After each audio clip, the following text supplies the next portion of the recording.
So you've run in Monaco before. Although you were successful, you did say at the time that you weren't going back.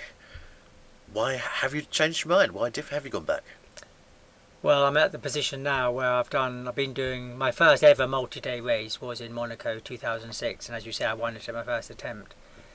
Nowadays, multi-day races are my best event. I'm best at multi-day running. It seems to suit me. I'm doing my best performances. I'm still setting personal bests. I've been world number one at 6 days. I'm world number two so far this year. I've set a number of records in multi-day running. And also now, for this year, after 5 years, I feel as though I'm strong enough and experienced enough to do 2 multi-day races in 1 year. Yeah. So then you say, well, where am I going to do them?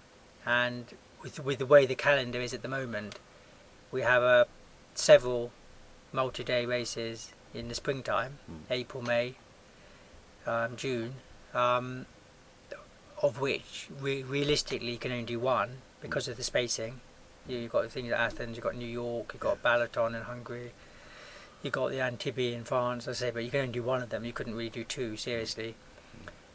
So if you want to do a second one, obviously you want to do it at the other end of the year, and really Monaco is the only one. There isn't a choice. So I think for that reason, for example, you've got a leading lady coming from Australia to do Monaco, and you might say, why would you do that with when there can be crowding issues and this sort of thing? Yes. Well, very simply, there is no other event at that time of year. Right. So sadly, there's no indoor races and there's nothing else to choose from. So it's really by default that Monaco comes with the 4. So if anyone's planning on putting on a 6-day race, you'd suggest that they put it as far away apart from the other races as possible? Well, I'd say yes. Say do it in October, November time. Yeah. Because there's a huge gap. September, October, November. There's a huge gap in the calendar. Right. And you could say, why are the other people putting them on at that in the spring? Well, I think a lot of it is to try to get better weather. Yeah. No one wants to put on. Monaco get away with it because they're so, it's the south of France. Yeah. And usually the weather's not too bad. I mean, there have been washouts. And of course, if you're going into other parts of Europe, then you'd have to do it probably more like September. Yeah. Possibly nowadays you might get away with October.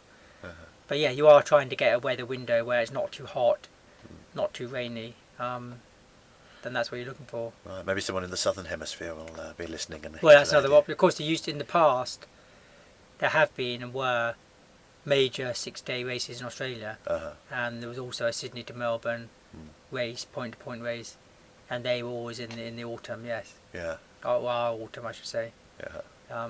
But yes, those events are all gone now. So. Right. But that's the position. I mean, with the multi-day running, you're totally at the mercy of a race director who, one, wants to put on a race, and secondly, chooses dates. Yeah. And can, as you said, that can be due to a whole variety of reasons. Availability of the venue, when the person wants to be actually doing it, and the weather conditions, that sort of thing. So. Sure. I mean, obviously, no one's going to put on a 6-day race in, say, Sweden in December or something along those lines, but. Unless it was indoors. Precisely, that's what I was going to come on to. I mean, obviously there are no indoor 6-day races anywhere in the world at the moment. At the moment, not. But obviously it's something you'd like to see. Oh, definitely, yeah. That would be fantastic if there could be a... But I appreciate that although now there's far more indoor venues in virtually all countries than ever before, right. On the other hand, they are well used. Yeah. They haven't suddenly... It's not that easy just to clear them for a week. Sure. And suddenly put on a race for a few... minority event. But ideally, yes, it would be fantastic if there was a good quality indoor event, right. staged somewhere in the winter. Yes.